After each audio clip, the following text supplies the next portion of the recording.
যুধিষ্ঠির দেবর্ষি নারদকে দর্শন করে ছুটে গিয়ে করজোড়ে বলে, আহারে কি সৌভাগ্য আমার মণিবর, তোমার মতো বৈষ্ণবের পদধূলি পড়েছে আমার গৃহ প্রাঙ্গণে, আমি ধন্যাতি ধন্য হয়েছি।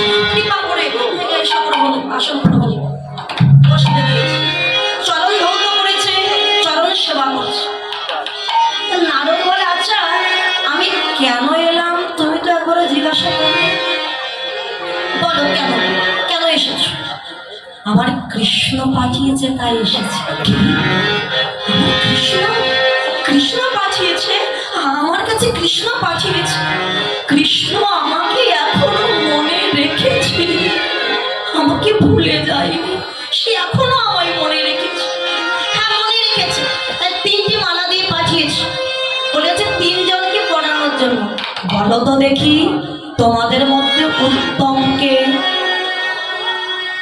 যুধিষ্ঠির করজোড়ে বলে, ওগো মণিবর, জগতে তো উত্তম একজন, তিনি হলেন আমার পদ্ম পলাশ লোচন শ্রী গোবিন্দ।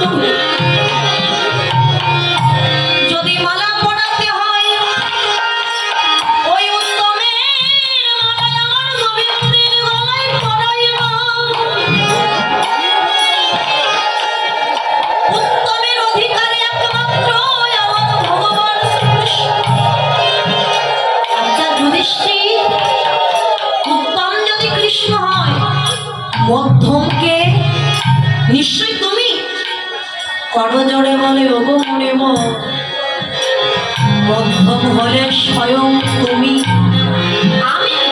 হ্যাঁ, তুমি হলে মধ্যম, আবার তুমি হলে মাধ্যম। কেননা তোমার মতো বৈষ্ণবের কৃপা না হলে, তোমার মতো বৈষ্ণবের মাধ্যম না হলে কোনদিন যে ভক্ত ভগবানের মিলন হয় না। তাই মাধ্যমের মালায় আমার কাছে নাও, আমি তোমার গলায় পরাই।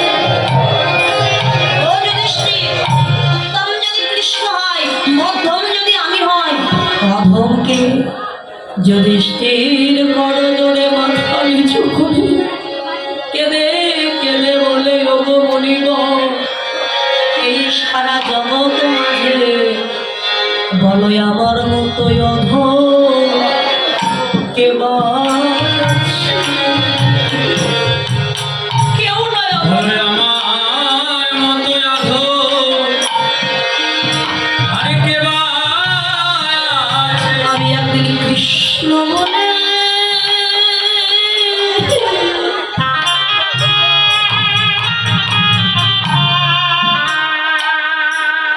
কৃষ্ণ বলে কাঁদিলাম, আমার মতো কে বা আছে?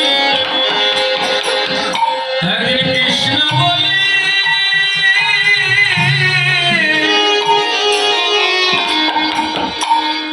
কাঁদিলাম না রে,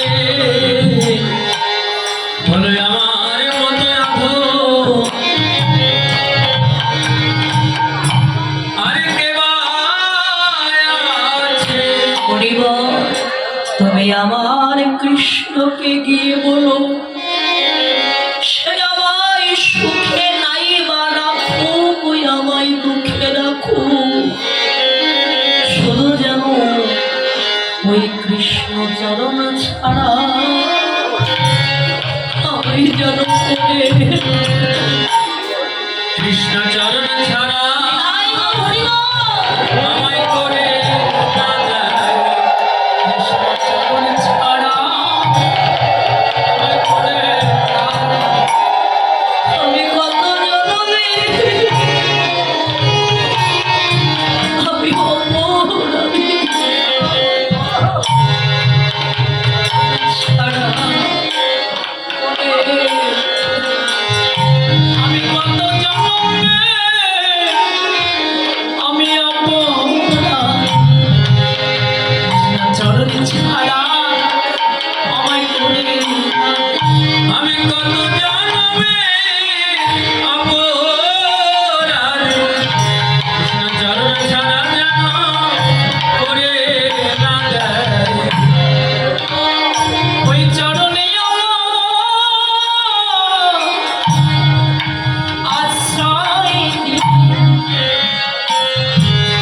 যেন চরণ ছাড়া আমায় কোনো না। তোমার ওই চরণে একটু আশ্রয় দিও। দেয় হে যেন চরণ ছাড়া আমায় করে রাখে। আমি আর কোনো ধন চাই না হে আমি আর কোনো ধন চাই না রে। শুধু এ জন্মে নয় জন্মে জন্মে আমি আর কোনো ধন চাই না হে শুধু জনমে নয়, জনমে জনমে। যেন চরণ ছাড়া জনমে নয়, জনমে জনমে। চরণ ছাড়া করো না গো। এ জনমে নয়, জনমে জনমে। চরণ ছাড়া করো না গো। ওই চরণে একটু আশ্রয় দেয় হে। চরণ ছাড়া করো না। আমি চরণে কোনো ভালোবাসি। চরণ ছাড়া করো না। ওই চরণে আমি আসি।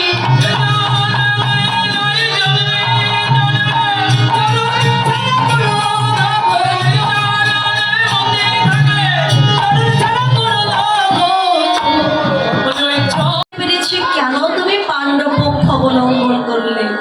শোনো নারদ, এ জগতে যে আমার হয়, আমার চরণে আত্মনিবেদন করে দেয়, আমিও জনমের মতো তার হয়ে যাই। আমি তার কেনা হয়ে যাই। কেনা আর কেনা, কেনা আমি তার সব। আবার বলছে কেনা, আমি সারা জীবনের মতো তার কাছে ঋণী হয়ে থাকি, সবাই কিনে নেয়। তাই হই হই বলিয়া গোড়া ফিরানো পাশুনি, প্রেমের পাথারও ভেলো চৈতন্য নিতাই, নদী নালা রূপে আসি বিদয়া কোথা। মহাপ্রভু নৃত্য করছেন, সেই নৃত্য দেখবার জন্য আজকে কে এসেছে? রামায় সুন্দরানন্দ সঙ্গে নিত্যানন্দ, রামায় সুন্দরানন্দ সঙ্গে নিত্যানন্দ।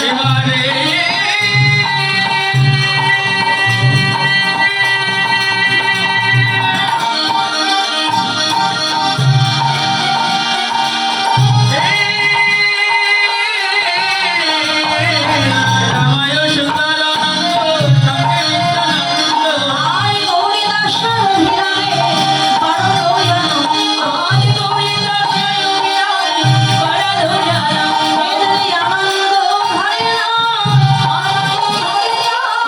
আনন্দ ভরে না, গৌরী দাস বিরামের মনে প্রাণে আনন্দ ভরে না, গৌরী দাসের বিরামের আনন্দ ভরে না, গৌরী দাসের বিরামে বড় দয়ালু।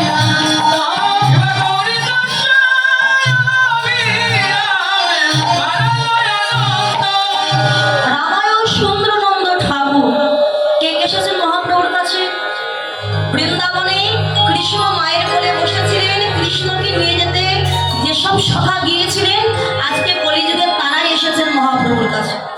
সুন্দরানন্দ ঠাকুর, এই সুন্দরানন্দ ছিলেন আমার সুদামা নামক সখা বৃন্দাবনে, সুদামা সখা। এই সুদামা হয়েছেন কলিযুগে সুন্দরানন্দ ঠাকুর, যিনি ওই যে ঝিনাইদহে মহেশপুরে তিনি জন্মগ্রহণ করেছিলেন। আর এসেছেন কে?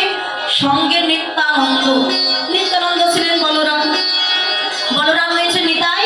এই নিতাই, এনার জন্মস্থান হচ্ছে বীরভূম, একচক্রা গ্রাম, ভারতে। আপনাদের আশীর্বাদে সেখানে আমিও গিয়েছি। নিত্যানন্দ মহাপ্রভু জন্মস্থান। নিত্যানন্দ কিন্তু সচিমাতার ছেলে নন। সচিমাতা 8টি কন্যা ছিল, পরে বিশ্বরূপ নামে একটা পুত্র এসেছিল, তারপরে নিমাই। কিন্তু নিত্যানন্দের জন্মস্থান হচ্ছে বীরভূম, একচক্রা গ্রাম। বাবার নাম ছিল হারাই পণ্ডিত, মায়ের নাম ছিল পদ্মাবতী। ছোটবেলার নাম ছিল কি? কুবের। পরে এক সন্ন্যাসী বাবা, ওই নবীন সন্ন্যাসী এসে ওই কুবেরকে দর্শন করে দেখেছিল, এই তো সেই ব্রজের বলা। তাহলে এসেছে, এটা তো মিলন ঘটাতে হবে। তো সন্ন্যাসী বাবা গেছে পদ্মাবতীর গৃহে, মা তোর গৃহে সেবা করব। ঠিক আছে বাবা, সেবার আয়োজন করছি। সেবা হয়েছে। মা সেবা করলে যে ভোজন দক্ষিণা দিতে হবে, তা ভোজন দক্ষিণা যা চাইবো দিবি তো মা। বলে বাবা বলো কি চাও, যা চাইবে কথা দিলাম তোমায় তাই দেব। মা যদি কিছু দিতে চাস আমি কিচ্ছু চাই না, কি চাই জানিস, তোর ছোট্ট কুবেরকে আমায় দান করে দে। এ কি বলছো বাবা? আমার কুবেরকে আমি তোমায় দান করবো না বাবা, আমি পারবো না, আমি মা হই সন্তানকে দান করবো। মা তুই কুবেরকে দান করে দে মা, তুই জানিস না তোর ঘরে কে এসেছে।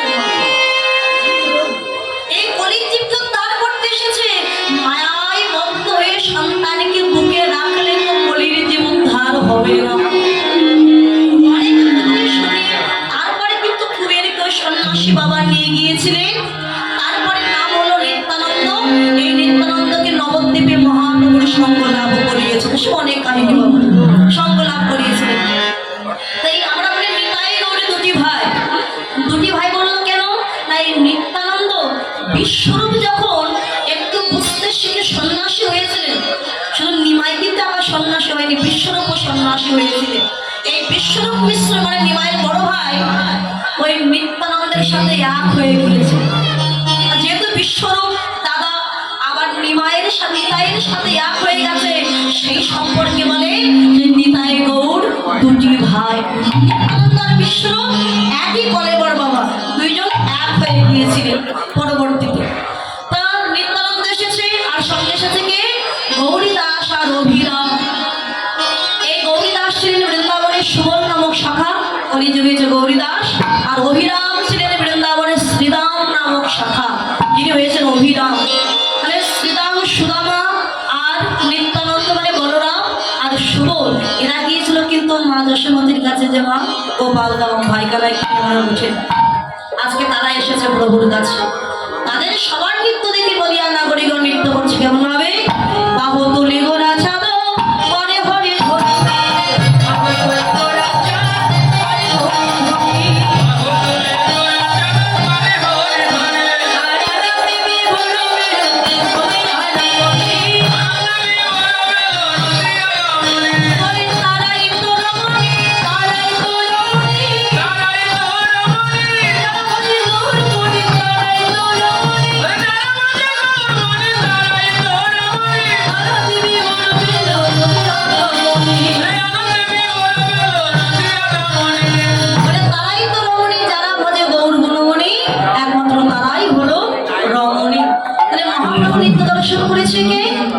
নদিয়া নাগরিক। শুধু কি নবদ্বীপের নাগরিক ছিল, মানে নারী ছিল, পুরুষ ছিল না মা, ছিল না? পুরুষ ছিল, পুরুষ একজন, তিনি হচ্ছেন অনাদির আদি শ্রী গৌর গোবিন্দ। আর আমরা সবাই হলাম প্রকৃতি, প্রকৃতি হয়ে আমাদের প্রকৃতির সঙ্গ দিনে দিনে বারে বারে প্রেমের তরঙ্গ।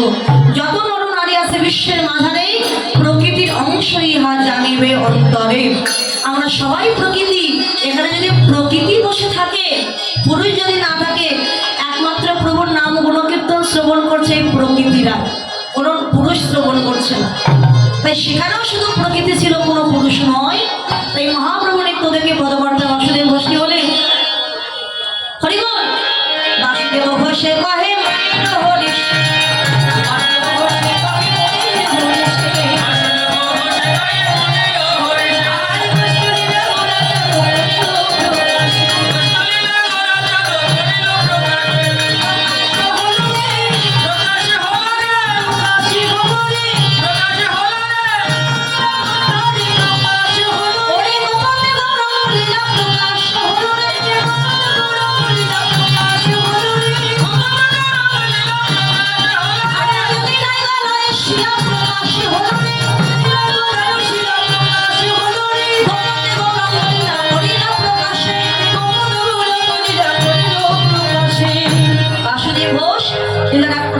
মধুলীলা প্রকাশ বাঞ্ছা কল্পতরুভস্য কৃপা সিন্ধু